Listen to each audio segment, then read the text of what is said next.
السلام عليكم ورحمة الله وبركاته.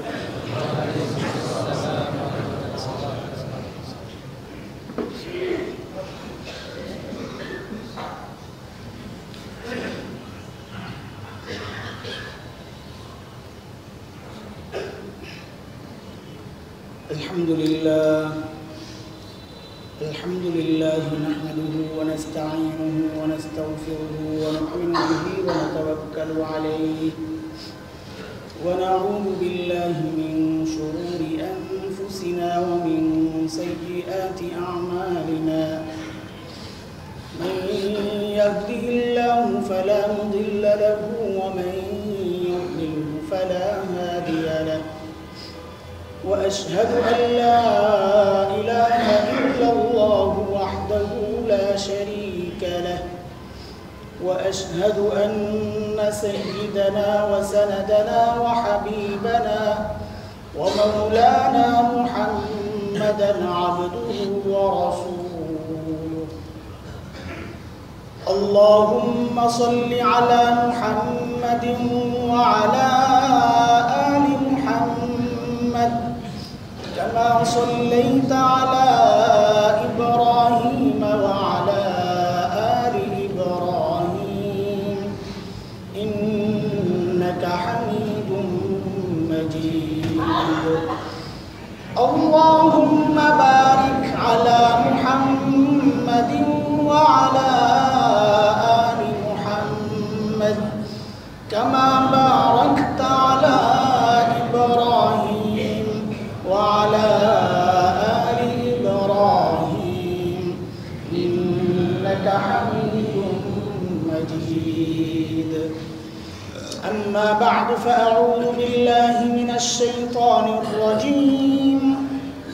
بسم الله الرحمن الرحيم. إن الذين قالوا ربنا الله ثم استقاموا تتنزل عليهم الملائكة ألا تخافوا ولا تحزنوا وأبشروا بالجنة التي كنتم توعدون.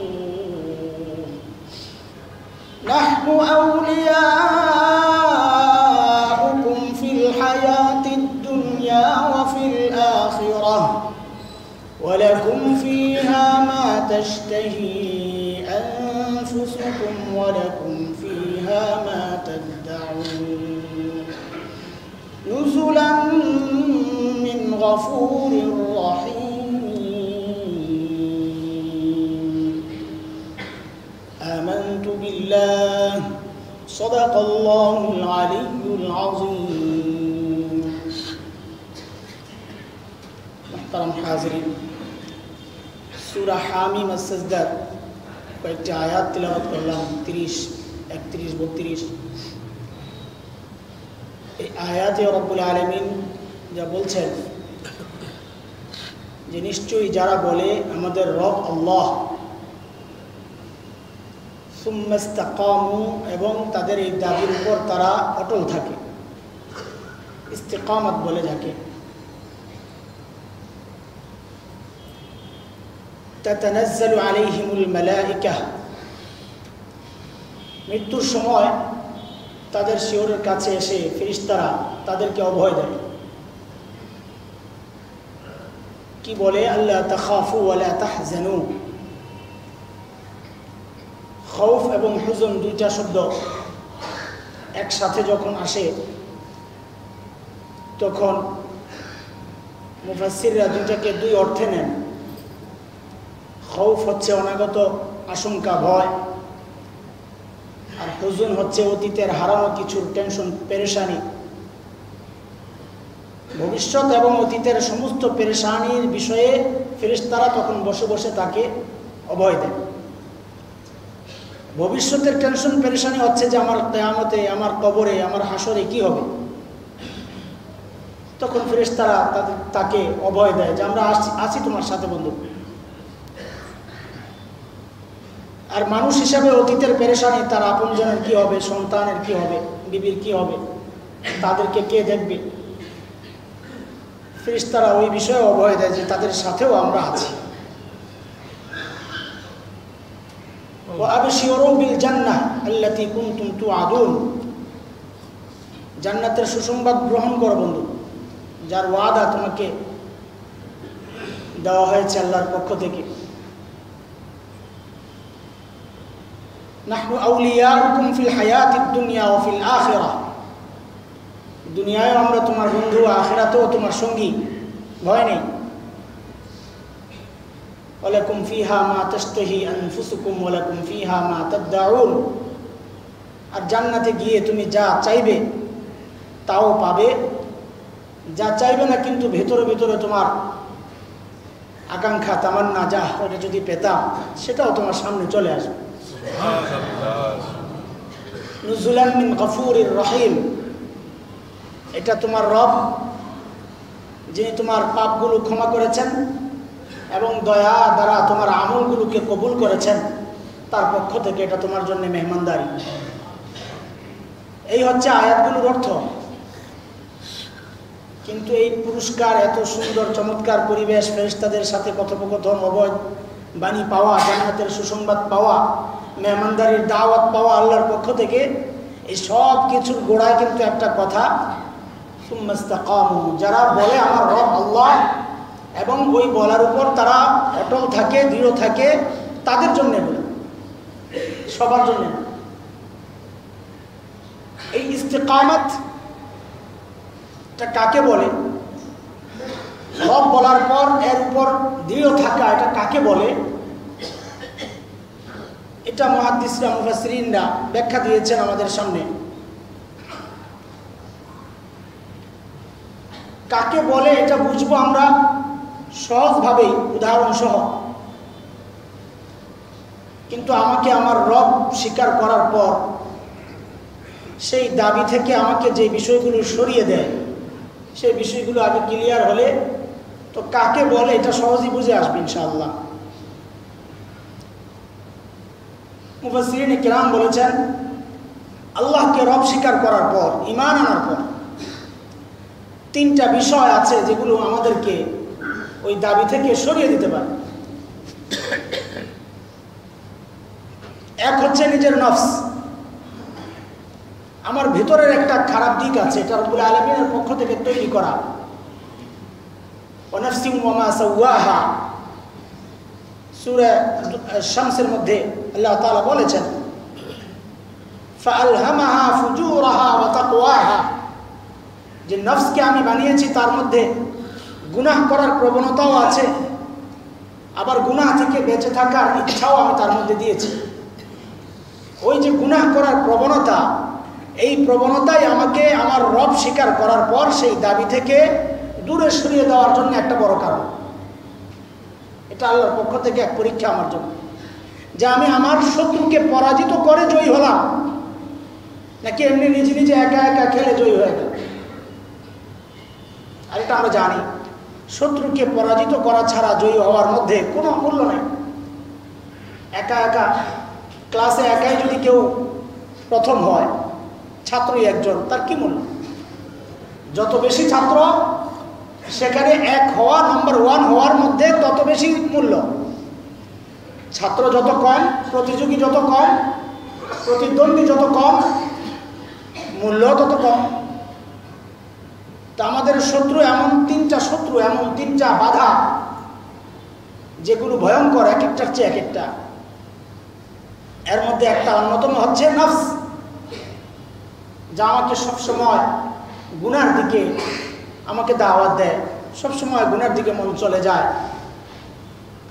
এই নফসকে দমানোর জন্যে সুফিয়ায়ে কেরাম হাদিস থেকে যে চিকিৎসা বের করেছেন, যে যখনই আমার গুনাহ করতে মন চাইবে, গুনার দিকে মন চলে যাবে, সাথে সাথে লা হাওলা ওয়ালা কুওয়াতা ইল্লা বিল্লাহিল আলিয়্যিল আযীম পড়া, আউযু বিল্লাহি মিনাশ শাইতানির রাজীম পড়া, ইনশাআল্লাহ তাআলা ফায়দা হবে।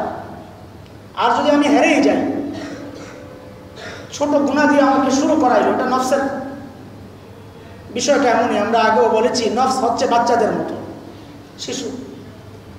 একটা ছোট আবদার পুরা করলেই বড়টা সামনে চলে আসে, ওটা পুরা করলেই তারপরেরটা, এটা পুরা করলেই তারপরেরটা।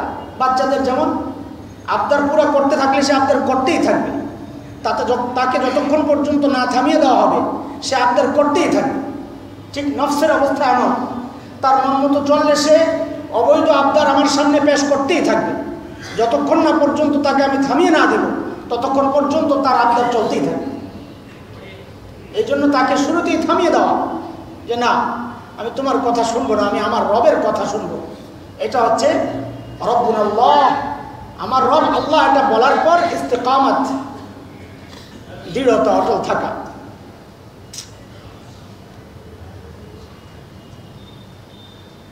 এই হচ্ছে আমার জন্য এক বড় বাধা, যে রব দাবি করার পর সেখান থেকে সরে যাওয়ার জন্য এক বড় কারণ হচ্ছে আমার নফস।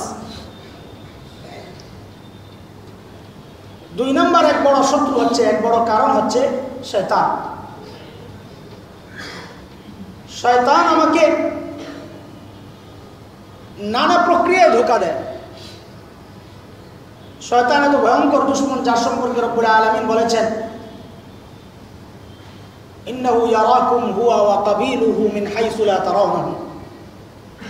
শয়তান এত ভয়ঙ্কর দুশমন যে সে এবং তার সাঙ্গপাঙ্গ যারা আছে তারা সবাই তোমাকে দেখে, কিন্তু তুমি তাদেরকে দেখো না। এই অদেখা দুশমন, শত্রু, সে যে কোনো জায়গা থেকে আমার উপর হামলা করতে পারে। প্রতিহত করার কোনো সামর্থ্য, ক্ষমতা, কোনো ব্যবস্থা আমার পক্ষে তো সম্ভব না করা, কারণ আমি তো শত্রু দেখছি না। আমি যদি দেখতাম শত্রু সামনে থেকে আসতেছে, তাইলে আমি তাকে সামনে থেকে প্রতিহত করতাম। ডান থেকে আসলে ডান থেকে প্রতিহত করতাম, বাম থেকে আসলে বাম থেকে প্রতিহত করতাম। কিন্তু আমি তো জানছি না শত্রু আমার উপর কোন দিক থেকে হামলা করতেছে। শয়তান, একটা বড়দের কথা, কখনোই নির্দিষ্ট কোনো বিষয়ে আমাকে ব্যস্ত রাখবে না। আমাকে প্ররোচনা দিবে যে তুমি নামাজ পড়বা না, কিন্তু যখন দেখবে যে না আমি সেই প্ররোচনায় পড়ে যাই নাই, তখন সে বলবে যাও মসজিদে যাও। তখন তার দ্বিতীয় ষড়যন্ত্র শুরু হবে। সে তখন আমার দিলের মধ্যে ঢুকাতে চেষ্টা করবে যে আমি একজন বড় নামাজি, মানুষ আমাকে দেখতেছে। রিয়া ঢুকাই দিবে, লোক দেখানো ঢুকাই দিবে, মনের মধ্যে লৌকিকতা ঢুকাই দিবে। আমি নামাজ পড়েও অপরাধী হয়ে গেলাম। এটা শয়তানের কৌশল। শয়তান যখন দেখবে যে আমি নামাজ ইখলাসের সাথে, নিষ্ঠার সাথে আদায় করে ফেলছি, সে কিন্তু পিছু ছাড়বে না। সে কখনোই নিরাশ হয় না। ইমাম গাজ্জালী রহমতুল্লাহ আলাইহি চমৎকার বলেছেন, দুনিয়ার যত শত্রু আছে সমস্ত শত্রুর সাথে লড়াই করা যায় অথবা আপোষ করা যায়। লড়াই করা যায় অথবা আপোষ করা যায়। আপোষ করা যায় তার সামনে আত্মসমর্পণ করে, আপোষ করা যায় তার সাথে নত হয়ে, আপোষ করা যায় তার সাথে ভালো আচরণ করে, আপোষ করা যায় তাকে কিছু বিনিময় দিয়ে। কিন্তু শয়তান এত বড় শত্রু, তার সাথে আপোষ করতে গেলেই সে আরো জেগে বসে। তার সাথে আপোষ করলেই সে আমার উপর পাল্টা হামলা করবে। আপোষের কোনো সুরত নাই, শয়তানের সাথে আপোষের কোনো সুরত নাই। আর শয়তানের লেগে থাকাটাও অস্থায়ী না, স্থায়ী। তার চূড়ান্ত টার্গেট আমাকে নামাজ থেকে বিরত রাখা নয়, তার চূড়ান্ত টার্গেট আমাকে বেঈমান বানায়া জাহান্নামে পৌঁছায় দেওয়া। এটা তার চূড়ান্ত টার্গেট। ওই টার্গেট পুরা না করা পর্যন্ত সে আমার পেছনে লেগেই থাকবে।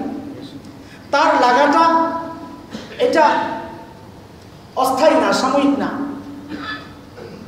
তবে লাগার, আমার পেছনে লাগার সবচেয়ে বড় অস্ত্র যেটা, সে শুরু করে যেটা দিয়ে, সেটা কোরআনে কারীমে আল্লাহ সুবহানাহু ওয়া তাআলা বলছেন শয়তানের হামলার শুরুটা কিভাবে হয়। পুলিশ যখন কাউকে অ্যারেস্ট করে তখন তাকে শুরুতেই বলে হাত উঠাও। কাউকে যখন অ্যারেস্ট করতে দূর থেকে বলে কি বলে, হাত উঠাও, যেন তোমার কাছে কোনো অস্ত্র থাকলেও তুমি সেটা প্রয়োগ করতে না পারো। হাত উঠাও। তারপর তার হাতের মধ্যে হ্যান্ডকাপ পরায় দেয়। কেন? কারণ সে তার প্রতিরোধ ক্ষমতা হারায় ফেলবে। হাত বন্ধ, সব বন্ধ। এটা দিয়েই তো তার সব কাজ সে সমাধা করবে। ঠিক শয়তানের এরকম হ্যান্ডকাপ করানোর একটা ব্যবস্থা আছে। সেটা কি? সেটা আমার হাত বন্ধ করা না। কোরআনে কারীমে আল্লাহ তাআলা বলতেছেন শয়তান আমাকে ঘায়েল করার জন্য সর্বপ্রথম যে হামলাটা করে সেটা হচ্ছে ইস্তাহওয়াযা আলাইহিমুশ শাইতান ফাআনসাহুম যিকরাল্লাহ উলাইকা হিজবুশ শাইতান আলা ইন্না হিজবাশ শাইতানি হুমুল খাসিরুন। শয়তানের প্রথম হামলা হচ্ছে ফাআনসাহুম যিকরাল্লাহ, সে মানুষকে আল্লাহ বিমুখ করে দেয়, আল্লাহকে ভুলে। এটা হচ্ছে তার প্রথম হামলা। আল্লাহর কথা মানুষ স্মরণ করে না, আল্লাহকে ভুলে যায়, জিকিরেও না, মনেও না, জবানেও না, দিলেও না, কোথাও নাই আল্লাহ। গুনাহ করার সময় মানুষের আল্লাহর কথা মনে থাকে না, থাকলেও সে ওইটাকে সাইড করে শয়তানকে প্রাধান্য দেয়, নিজের নফসকে প্রাধান্য দেয়। তার মানে কি? সে আল্লাহকে সাইড করে রাখছে। এই জন্যই তো হাদিসে আসছে লা ইয়াজনি জানি ওয়া হুয়া ইয়াজনি ওয়া হুয়া মুমিন, কেউ ঈমান অবস্থায় জিনা করতে পারে না। লা ইয়াসরিকু সারিক ওয়া হুয়া ইয়াসরিক, চুরি করে সে ঈমান অবস্থায় চুরি করতে পারে না। মানে কি? মানে হচ্ছে তখন তার ঈমানটা সাইডে চলে যায়, তার ঈমান সরে যায়, আল্লাহর উপর বিশ্বাস সরে যায়। আল্লাহর বিশ্বাস তখন দিলের মধ্যে পাকাপোক্ত থাকলে তখন সে অপরাধ করতে পারে না। শয়তান হামলা করার আগে সর্বপ্রথম এই কাজটাই করে যে মানুষকে আল্লাহ ভুলে। এই জন্যে বুজুর্গানে কেরাম বলেছেন জবানের মধ্যে জিকির চালু রাখা, জবানের মধ্যে জিকির চালু রাখা সম্ভব না হলে, অনেক সময় সম্ভব হবে না। বাথরুমে গেলে আপনি জবানে জিকির কেমনে চালু রাখবেন? মুফতি তাকি উসমানী দামাত বারাকাতুহুল আলিয়া একটা সহজ উপায় বের করে দিয়েছেন যে জবানে আল্লাহর জিকির চালু না রাখার কোনো সুযোগ যদি না থাকে কোথাও, অন্তত এই কাজটা করো। তোমার প্রত্যেকটা আমল তুমি সুন্নত তরিকায় করো। শুয়ে আছো, তুমি জিকির করছো না, কিন্তু সুন্নত তরিকায় শুয়ে যাও, ঘুমায় যাও, তাইলেও তোমার ওই আমলটা পুরোটাই ইবাদত হয়ে যাবে আল্লাহর কাছে।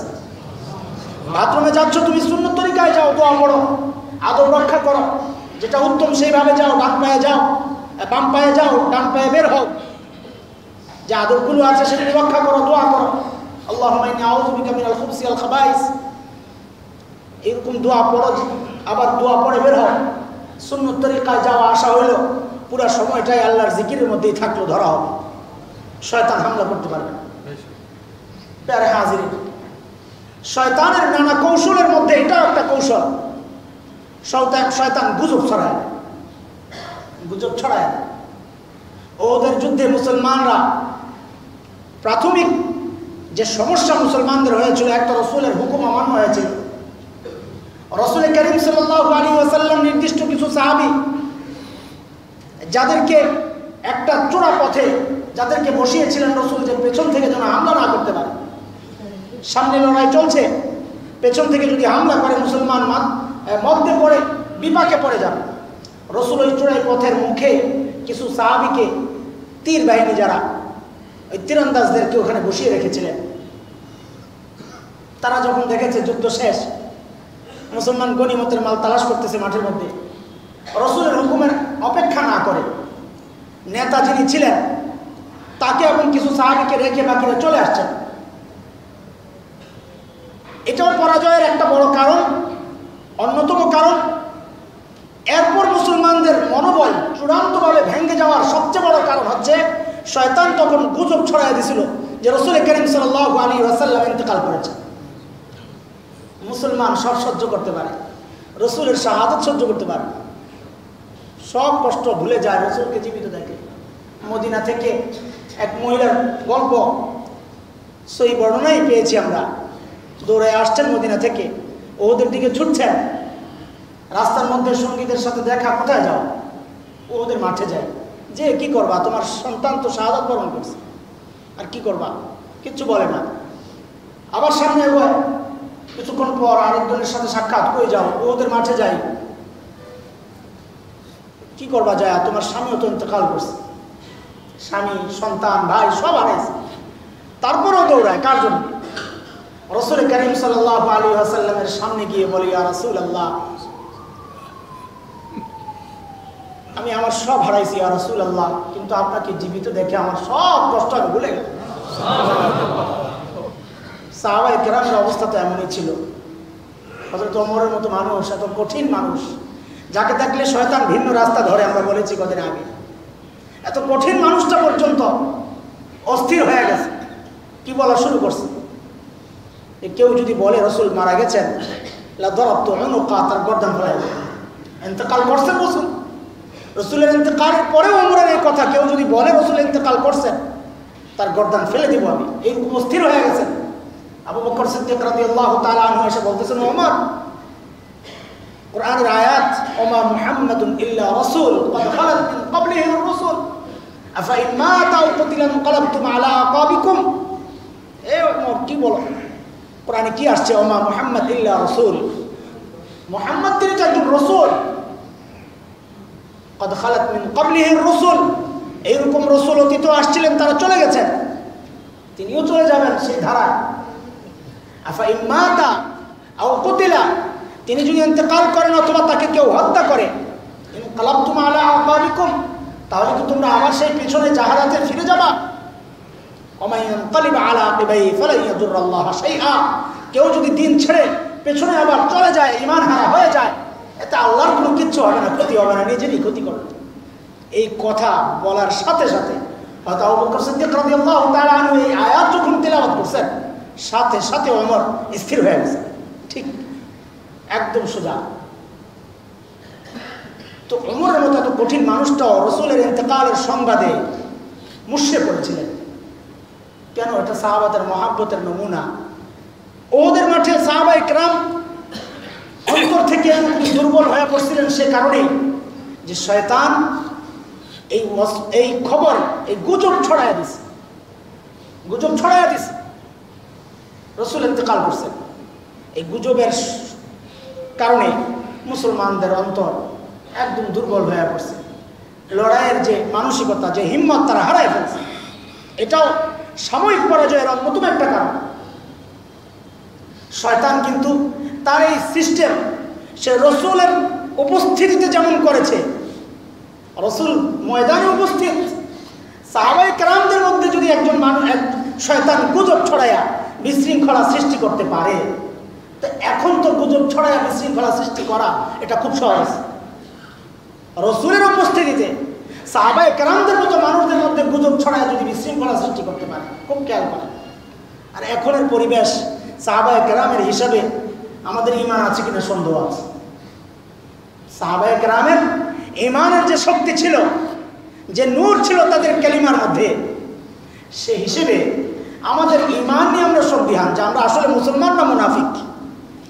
কারণ অনেক আখলাক এখন আমাদের মধ্যে প্রকাশ পায় যে নিজেদেরকে মাঝে মধ্যে মুনাফিকই মনে হয়। একটা অন্যায় দেখি, কুফরি দেখি, কোরআন ও শরিয়ার বিরুদ্ধে স্পষ্ট বক্তব্য দেখি, আমরা চুপচাপ থাকি, না জানি আমার উপর কোন নির্যাতন নেমে আসে। ও ভাই, এটা ঈমানের লক্ষণ না, এটা ঈমানের লক্ষণ না। ঈমানের লক্ষণ তো এটাই হবে যে সব কিছু বরদাস্ত করা যাবে। শরীয়তের বিরুদ্ধে, কোরআনের বিরুদ্ধে, আল্লাহ রসুলের বিরুদ্ধে কোনো মন্তব্য, বক্তব্য, কোনো রকমের কুটো চাল কৌশল, এগুলো কিছুই বরদাস্ত করবে না মুসলমান। এটা তো ঈমানের আলামত। শয়তান কিন্তু বসে নাই, শয়তান বুঝেছে সমাজে বিশৃঙ্খলা সৃষ্টির জন্য এটা একটা বড় উপকরণ। গুজব ছড়ায় দাও, বাস গুজব ছড়ানো শুরু হয়েছে, গুজব ছড়ানো শুরু হয়েছে। আমাদের দেশকেও বিশৃঙ্খল অবস্থার দিকে ঠেলে দেওয়ার জন্যে শয়তানের ওই কৌশল শয়তান চালু রাখছে। আর এটা শুরু থেকেই চলে আসছে যে শয়তান তার মিশন বাস্তবায়নের জন্যে নিজে যেমন ঢুকে ভেতরে, আবার কিছু মানুষরূপী শয়তানও সে তৈরি করে, যাদের সহযোগিতায় সেই কাজটা বাস্তবায়ন করে, তার মিশন বাস্তবায়ন করে।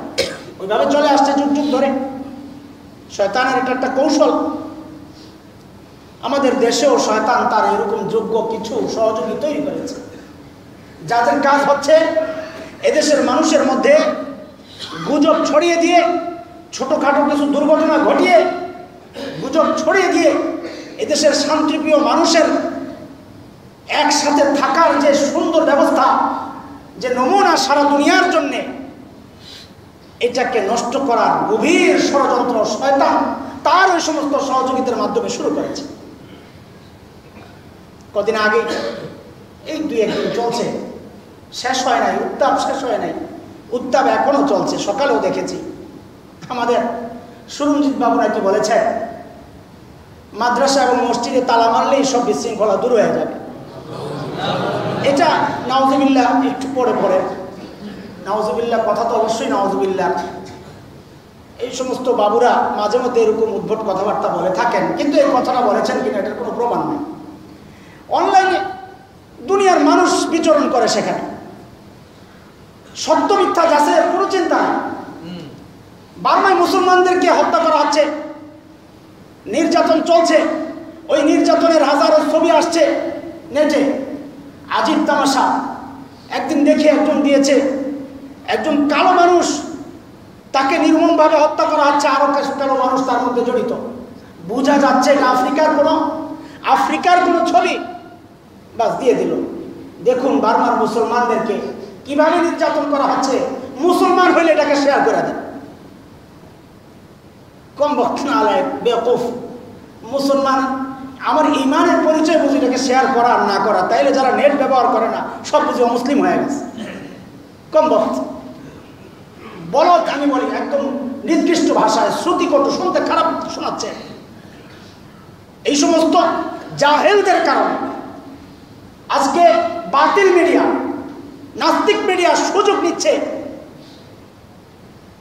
বাস্তব ঘটনাগুলো এগুলো ধামাচাপা পড়ছে।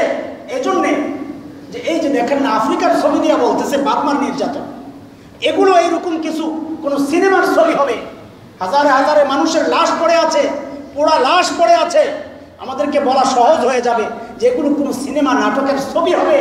এইরকম কত সিনেমাই তো হয়, এগুলোও কোনো সিনেমা, এই কথা বলার সুযোগ তারা পেয়ে যাচ্ছে।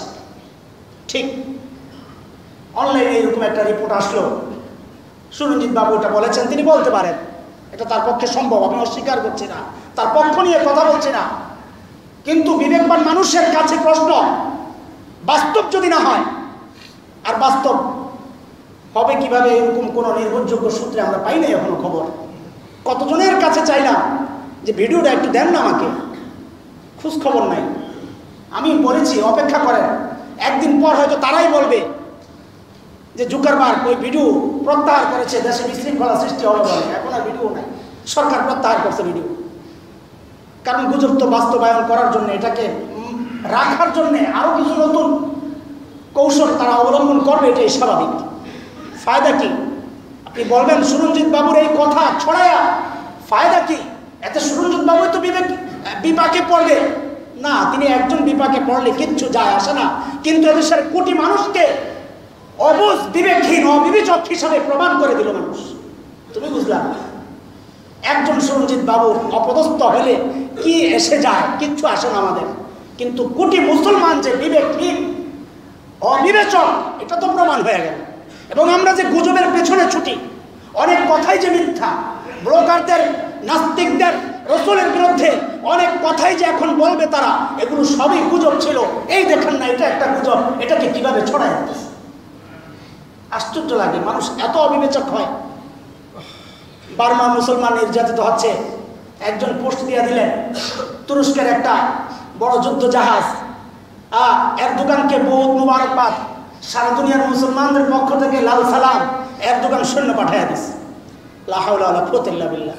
এরপর দিন দেখি হামলাও হয়ে গেছে বলে, বার্মায় বলে তুরস্ক হামলা, কোথায় তুরস্ক কোথায় বার্মা, হামলা বলে করেও ফেলছে। হাজার হাজার লাইকও করতেছে ওই সমস্ত পোস্টের মধ্যে। এত এত অবিবেচক মানুষ আশেপাশে মুসলমানদের মধ্যে। মুসলমান, তোমার তো সচেতন হওয়া দরকার। তুমি সচেতন হয়েছ বলেই তো কালিমার নিয়ামত তুমি হাসিল করতে পেরেছো। যার মাথায় বিবেক আছে সেই তো কালিমা পড়ার মতো তার মানসিকতা আল্লাহ তাআলা দিয়েছেন বলে এটা প্রতিমান হয়। বিবেক না থাকলে সে তো তার রবকে অস্বীকার করবে, এটাই স্বাভাবিক। ইন্না ফি খালকিস সামাওয়াতি ওয়াল আরদ ওয়া ইখতিলাফিল লাইলি ওয়ান নাহার লাআয়াতিন লিউলিল আলবাব। আল্লাহ বলতেছেন আসমান জমিনের বিবর্তনের মধ্যে রবের পরিচয় তো তাদের জন্য যাদের মাথায় মগজ আছে। আল্লাহ বলতেছেন যার মাথায় মগজ আছে সেই তো আল্লাহকে চিনে, যার মাথায় মগজ নাই সে তার রবকে চিনে না। সে তার রব বানায় নিজের হাতে, তার রবকে ধ্বংস করেও নিজের হাতে। নাউযুবিল্লাহি মিন যালিক। আমরা আমাদের রবকে বানাইও না, ধ্বংস করার ক্ষমতাও রাখি না। আমাদের রবই সবাইকে বানায়। লাম ইয়ালিদ ওয়া লাম ইউলাদ, তিনি কাউকে জন্ম দেন না, তিনি কারো ঔরস জাত না, তিনি খালিক, তিনি স্রষ্টা। আমাদের রব এমন। আর ওই সমস্ত মুশরিকদের রব সম্পর্কে তো আল্লাহ তাআলা বলেছেন, ইন্নাল্লাযীনা তাদউনা মিন দুনিল্লাহি লা ইয়াখলুকু যুবাবা ওয়া লাউ ইজতামাউ লাহু, তারা যে সমস্ত মূর্তিগুলোর পূজা করে, সমস্ত দুনিয়ার মূর্তিগুলো এক হইলেও একটা মাছি বানাইতে পারবে না, পারবে না। ওয়া ইন ইয়াসলুবহুমুয যুবাবু শাইআ লা ইস্তানকিদুহু মিন, ওই মাছিগুলো যদি তাদের ওই সমস্ত রবের সামনে থেকে খাবার নিয়ে যায়, ওই মাছিকে সরানোর মতো ক্ষমতাও তো ওই সমস্ত মূর্তিগুলো রাখে না। রাখে নাকি? কদিন আগে দেখলাম মাকে যে বিসর্জন দেওয়া হইল, বিশাল আকারের মূর্তি নদীতে ফালাইয়া, এখন ভক্তকুল কেউ মাথার উপর, কেউ বুকের উপর, কেউ পেটের উপর, কেউ পায়ের উপর। হায় রে আল্লাহ, আমি বলি মায়ের কি করুন দশা। আহারে মা, এইরকম বেইজ্জতি কইরা তাকে যদি নদীতে চুবাইতে হয়, তো এটাকে আর মা বইলা মাবুদ বইলা কি লাগবে ভাই? কারণ এটা বোঝার জন্য বিবেক লাগবে, মগজ লাগবে। মগজ তো তার আছে যিনি আসমান ও জমিনের স্রষ্টাকে মালিক মনে করেন, আসমান আর জমিনের খালিককে মালিক মনে করেন। রব তো একজনই, রব্বুন আল্লাহ, একজনই রব আল্লাহ। প্যারে হাজিরি, এই সমস্ত গুজবের পেছনে ছুটবেন আপনি। হঠাৎ গুজব আসলো মুসলমানদের কোরআন পড়াই দিছে এক জায়গায়, বাস হিন্দু এলাকায় হামলা করে বসেন আপনি। আপনি একটু চিন্তা করলেন না, এগুলো আমাদের শত্রু আহ্বান করার একটা প্রক্রিয়া। শয়তান চাচ্ছে না এই শান্তিপ্রিয় দেশের মানুষরা শান্তিতে থাকুক, এটা শয়তান চায় না, তার সহযোগীরা চায় না। শুনে আমি দৌড় দিলাম যে হ্যাঁ, আমার কোরআন পড়াই দিবে, এত বড় সাহস হিন্দুরা, কোরআন পড়াই দিবে হিন্দুরা, এত বড় সাহস হিন্দুদের। এদেশে থাকতে দেবো না, তোর দেশ তুই চলে যা, ভারত চলে যা। না, এদেশ যেমন আপনার, এদেশ হিন্দুদের।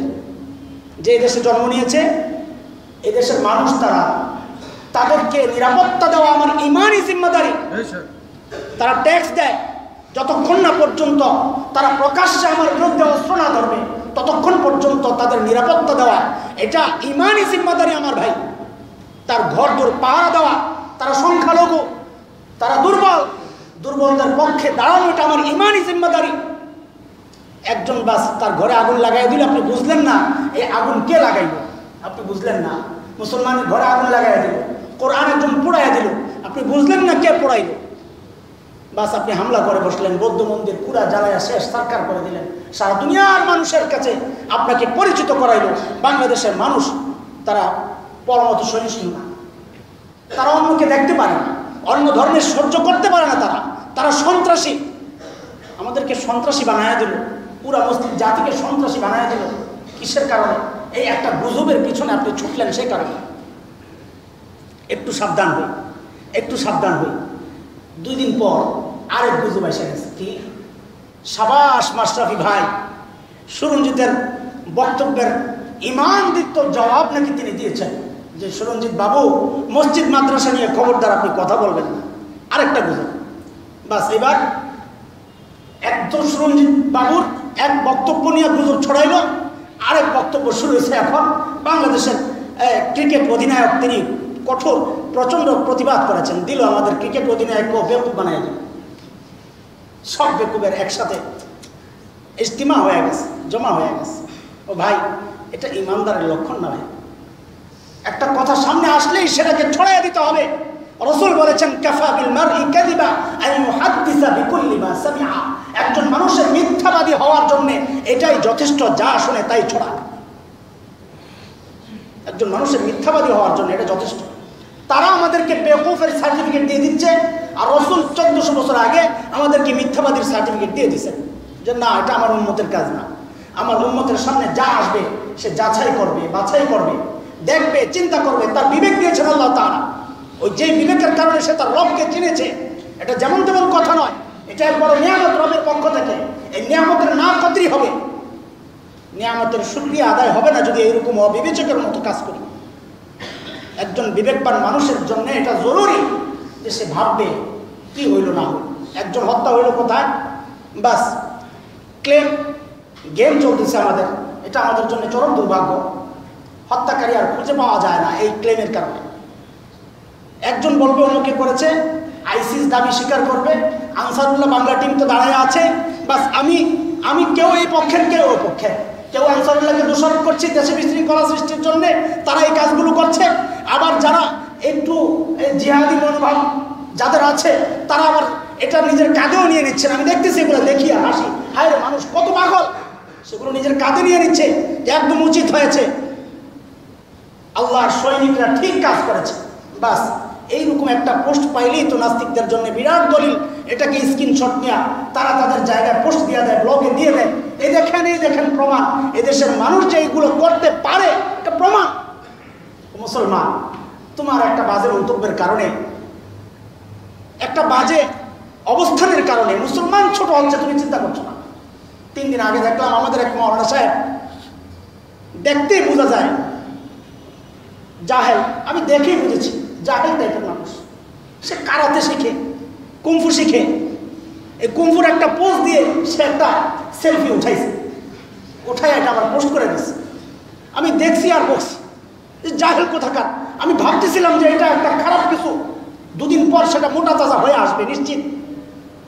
ঠিক 2 দিন পর দেখলাম ওই ছবিটার মধ্যে হাতের মধ্যে খালি ছিল, কেউ এটাকে 2টা তলোয়ার তার 2 হাতের মধ্যে ধরাই দিয়েছে। এরপর আজব লাগে, এরপর ওইটা আবার পোস্ট করেছে, এই দেখেন বাংলাদেশের মুজাহিদ আইসিস বাংলাদেশে আসছে, চলে আসছে, শুরু হয়ে যাবে যুদ্ধ, এদেরকে এখনই যদি প্রতিহত না করতে পারেন তাহলে এদেশে থাকা যাবে না, বা শুরু হয়ে যাবে, এটার উপর মন্তব্য শুরু হয়ে যাবে। আজব তামাশা, তোমার ওই তামাশামূলক ছবির জন্য আজকে পুরা ইমানদাররা কলঙ্কিত হয়ে গেল। একটু চিন্তা করলো না তুমি? এই সমস্ত অবিবেচকরা দ্বীনের জন্য সবচেয়ে ক্ষতিকর আমি মনে করি। যারা শয়তানের কুটচাল বুঝে না, পড়ে যায় এবং শয়তানের সহযোগী হয়ে যায়, তাদের কাছে আমাদের বিনয়ের সাথে নিবেদন, ভাই একটু বুঝেন শয়তানের চ্যালেঞ্জ। قال فبما أغويتني لأقعدن لهم صراطك المستقيم ثم لآتينهم من بين أيديهم ومن خلفهم وعن أيمانهم وعن شمائلهم। শয়তানের চ্যালেঞ্জ আল্লাহর কাছে, আল্লাহ যাদের কারণে আপনি আমাদেরকে তাড়াই দিলেন আমাকে, আমি কিন্তু তাদেরকে ছাড়ব না। প্যারে হাজির, একটু সচেতন হই। এই সমস্ত গুজবে কান্না দিয়া আমি ইমানদারের পরিচয় দিই। একজন ইমানদারের পরিচয় হচ্ছে সে যা করবে, যা বলবে সব পদক্ষেপ হবে বুঝে শুনে। গুজবে কান দিবে না, গুজবে সে আগাবে না, সে হুজুগে হবে না। তার পরিচয় সে হুজুগে না। আল্লাহ তার পরিচয় দিয়েছেন উলুল আলবাব, আকলমান, আকল ওয়ালা, যে সে তার রবকে চিনেছে। আল্লাহ আমাকে পরিচয় দিচ্ছেন আকলমান, আমি হুজুগে কাজ করবো কেন? রব্বুন আল্লাহ, শুরুতে বলেছিলাম আল্লাহকে রব মানার পর 3টা জিনিস আমাকে সেই দাবি থেকে দূরে সরিয়ে দিতে পারে। এর মধ্যে একটা হচ্ছে আমার নফস, একটা হচ্ছে শয়তান, আরেকটা হচ্ছে মানুষও আমাকে আল্লাহকে রব মানার পর দূরে সরিয়ে দিতে পারে, কিন্তু আমি ওটার উপর অটল থাকতে হবে। মানুষ মানে আমার শাসক হতে পারে, ভয়ে আতঙ্কে আমি শাসকের সামনে অস্ত্র ফেলে দিলাম, অস্ত্র বলতে আমার ঈমান কালিমা ছেড়ে দিলাম, এটাও হতে পারে। অথবা নিজের সন্তানের মায়া মহব্বতে ভালোবাসায় আমি আমার অস্ত্র ফেলে দিলাম, কালিমা ছেড়ে দিলাম, এটাও হতে পারে। হযরত মুসা রাদিয়াল্লাহু তাআলা আনহার ওই ছোট্ট কোরআনী ঘটনা যা আপনাদেরকে আগেও শুনিয়েছিলাম, প্রসঙ্গক্রমে আজকে আবার মনে করিয়ে দিই, জিনিসটা উপলব্ধির জন্য বিষয়টা কেমন হতে পারে। হযরত মুসা রাদিয়াল্লাহু তাআলা আনহা ফেরাউনের বাদী ছিলেন, কাজ করতেন ঘরে। ফেরাউন দাবি করেছে নিজেকে রব, ছোটখাটো না, আনা রব্বুকুমুল আলা, সবচেয়ে বড়টা। রব আরো আছে, কিন্তু ফেরাউন নাকি সবচেয়ে বড়। হযরত মুসা রাদিয়াল্লাহু তাআলা আনহা, আমি সংক্ষেপ করতেছি, গোপনে ঈমান কবুল করেছেন মুসা আলাইহিস সালাতু ওয়াস সালামের উপর। তিনি গোপনে ঈমান কবুল করেছেন, এটা প্রকাশ করেন নাই, কিন্তু মুসলমান, তার জবানে কালিমাতুল্লাহ, আল্লাহর নাম, জিকির, এটা অনিচ্ছায়ও বের হয়ে যায়। সে একটু নিয়ামত পাইলেই দিল থেকে বলে ফেলে আলহামদুলিল্লাহ, বলে ফেলে। সে একটু কষ্ট পাইলেই বলে ফেলে ইন্না লিল্লাহ। এটা মুসলমান, এটা তার কালিমার পরিচয়, ইমানের পরিচয়। হযরত মুসা ফেরাউনের মেয়ের মাথা আঁচড়াই দিয়েছিলেন, কাকুটা হাত থেকে পড়ে গিয়েছিল, উঠানোর সময় আল্লাহর নাম নিয়ে উঠেছেন। ফেরাউনের মেয়ে তো আশ্চর্য হয়ে গেছে, আরে তুমি আমার বাবাকে রব মানো না, মুখের উপরে বলে দিয়েছে। এটা হচ্ছে ইস্তেকামাত। আমার শাসক, আমার মালিককে আমি ভয় পাই না, আমার মালিক তো একজন আল্লাহ সুবহানাহু ওয়া তাআলা, তার জন্য আমি সমস্ত মালিককে ত্যাগ করতে প্রস্তুত থাকতে হবে। তাইলে বোঝা যাবে রব্বুনা আল্লাহ বলার পর আমি এর উপর অটল আছি। সে বলে দিয়েছেন ফেরাউন তো আমার রব না, ফেরাউনের রব যিনি আমি তাকে রব মানি, মুখের উপর বলে দিয়েছেন। ফেরাউন তাকে দরবারে ডেকে নিল, সংক্ষেপ করলাম। সেখানে তাকে শাস্তি দেওয়া হলো, নানা রকমের শাস্তি দিচ্ছে কালিমা ছাড়ার জন্য, ফেরাউনকে রব মানার জন্য। তার শরীর থেকে লোহার কাকুই দিয়ে তার শরীর থেকে চামড়াগুলো ছিঁড়া হচ্ছিল, আর বলা হচ্ছিল কালিমা ছাড়া। তার মুখে একটাই কথা, ফাকদিমা আনতা কাদ, ফাকদিমা আনতা কাদ। ফেরাউন তোমার যা ইচ্ছা তুমি তাই করো, আমি কালিমা ছাড়তে পারবো। আল্লাহকে বিশ্বাস করেছি, মৃত্যু পর্যন্ত এটার উপর অটল থাকবে। সবাই ভাবলেন যে এইভাবে কাজ হবে না। মানুষের সবচেয়ে স্পর্শকাতর জায়গা হচ্ছে তার সন্তান। ওই মুসা তার একটা ছোট্ট বাচ্চা ছিল, দুধের বাচ্চা, আর মায়েরা দুধের বাচ্চার প্রতি সবচেয়ে দুর্বল থাকে। দুধের বাচ্চা, বুকের টান। ফেরাউনের দরবারিরা তাকে বুদ্ধি দিল, দুধের বাচ্চাটা আইনা মানব ঢাল হিসাবে দেখেন কোনো কাজ হয় কিনা। হ্যাঁ, ফেরাউন তাই করলো, বাচ্চাটাকে সামনে আইনা দেখাইতেছে যে এই বাচ্চাকে হত্যা করা হবে তুমি যদি আমাকে রব না মান। আহা, ফেরাউনের ওই বান্দি কাঁদতেছে আর আল্লাহর কাছে বলতেছে, আল্লাহ তোমার কালিমার উপর যেন আমি অটল থাকি। রব্বুনা আল্লাহ বলেছি, আল্লাহ ইস্তেকামাত দান করো, দৃঢ়তা দান করো মাওলা, আমি যেন তোমাকে ভুলে না যাই। বাচ্চার মায়া, এটা হচ্ছে আমাদের কথা।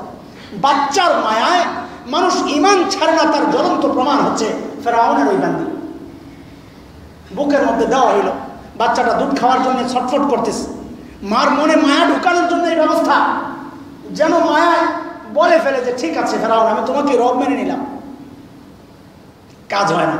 এটা তো ইমানদারের পরিচয়। কালিমা যার দিলের মধ্যে ঢুকে গেছে। বাচ্চা কেন, এইরকম হাজারো বাচ্চার সামনে শাহাদাত বরণ করবে, কিন্তু ইমানওয়ালা কালিমা ছাড়তে পারে। ফেরাউনের বান্দিও বলে দিয়েছে যে বাচ্চা মেরে ফেলো, আমি আমার রবকে ছাড়ব। তার সামনে বাচ্চাকে হত্যা করা হয়েছে, মুসা তাকে হত্যা করা হয়েছে। ঘরে গিয়ে ফেরাউন আসিয়া রাদিয়াল্লাহু তাআলা আনহা বিবি বলছেন যে আজকে তাদেরকে হত্যা করেছি। কেন করেছো? আমাকে রব মানে না। আসিয়া চমকে উঠছেন, বলো কি তুমি এই জন্য হত্যা করবা? রব তো আমিও তোমাকে মানি না। আসিয়াও গোপনে গোপনে মুসলমান হয়ে গেছে। ফেরাউন তো আরো আশ্চর্য, হায় আমার ঘরের মধ্যে এত শত্রু রেখে আমি বাইরে হুকুম জারি করি, আসিয়া কেউ না হয়, তাকেও ওইভাবে হত্যা করা হচ্ছিল। দরবারিরা পরামর্শ দিল এইভাবে নয়, দরবারের দিকে তার মুখটা করেন যেন দরবার দেখে তার মায়া হয়, যে এরকম আয়েশি জিন্দিগি ছাইরা আমি কোথায় যাচ্ছি? ফেরাউনকে মানলে আয়েশি জিন্দিগি তো আমি আবার ভোগ করতে পারবো। ফেরাউনের রাজ দরবার তার সামনে, আর শরীর থেকে চামড়া ওঠানো হচ্ছে। সূরা তাহরিমের মধ্যে আল্লাহ তাআলা আসিয়ার তখনকার যে অভিব্যক্তিগুলো আল্লাহ তাআলা এত কবুল করেছেন, কোরআনে কারীমের মতো মহান কিতাবের মধ্যে আল্লাহ তাআলা সেগুলো উল্লেখ করে দিয়েছেন। আসিয়া ওই দরবারের দিকে তাকায়া তাকায়া আল্লাহর দিকে তাকায়া বলতেছেন, ও আল্লাহ, এই দরবার থেকে আমি বঞ্চিত হচ্ছি তোমাকে মানার জন্য। মাওলা, আমি তোমাকে গ্রহণ করলাম, এই দরবার আমার দরকার নাই। ওগো মাওলা, জান্নাতে আমার জন্য তোমার কাছে একটা বাড়ি বানিয়ে দিন। কি বলতেছিলেন ফেরাউনের বিবি? রব্বি ইবনি লি ইনদাকা বাইতান ফিল জান্নাহ ওয়া নাজ্জিনি মিন ফিরআউনা ওয়া আমালিহি ওয়া নাজ্জিনি মিনাল কওমিজ যালিমিন। মাবুদ, ইবনি লি ইনদাকা বাইতান ফিল জান্নাহ, জান্নাতে আপনার কাছে আমার জন্য একটা বাড়ি বানিয়ে দিয়েন। ইবনি লি ওয়া নাজ্জিনি মিন ফিরআউন, ফেরাউন এবং তার কওমের জুলুম থেকে আমাকে মুক্তি দেন। এইভাবে দোয়া করতেছেন। আল্লাহ তাআলা দোয়া কবুল করছেন এমন ভাবে যে তার দোয়াটা পর্যন্ত কোরআনে কারীমের একটা আয়াত অংশ বানায় আল্লাহ তাআলা কিয়ামত পর্যন্ত এটাকে জিন্দা রাখার ব্যবস্থা করে দিয়েছেন। এটা হচ্ছে ইস্তেকামাত। স্বামীর হুকুম অমান্য করেছে, আল্লাহর হুকুমকে প্রাধান্য দিয়েছে। শাসকের হুকুম অমান্য করেছে, আল্লাহর হুকুমকে প্রাধান্য দিয়েছে। নিজের জীবন নিজের সন্তানকে উৎসর্গ করেছে, কালিমাকে ছাড়ে নাই। এটা হচ্ছে রব্বুল আল্লাহর পর ইস্তেকামাত, এটার নাম। সব ছাড়তে পারি আমি, আমার রবকে ছাড়তে পারি না। যদি এই রকম হিম্মত হয়, কালিমার মহব্বত যদি ওইভাবে দিলের মধ্যে ঢুকে, আল্লাহ তাআলা ওয়াদা করতেছেন আমার মৃত্যুর সময় তাতানাজ্জালু আলাইহিমুল মালাইকা, তোমার পাশে এসে ফেরেশতারা বসবে আর জান্নাতের সুসংবাদ দিয়া তোমাকে জান্নাত পর্যন্ত পৌঁছায় দেওয়ার জিম্মাদারি। রাজি আছি ইনশাআল্লাহ।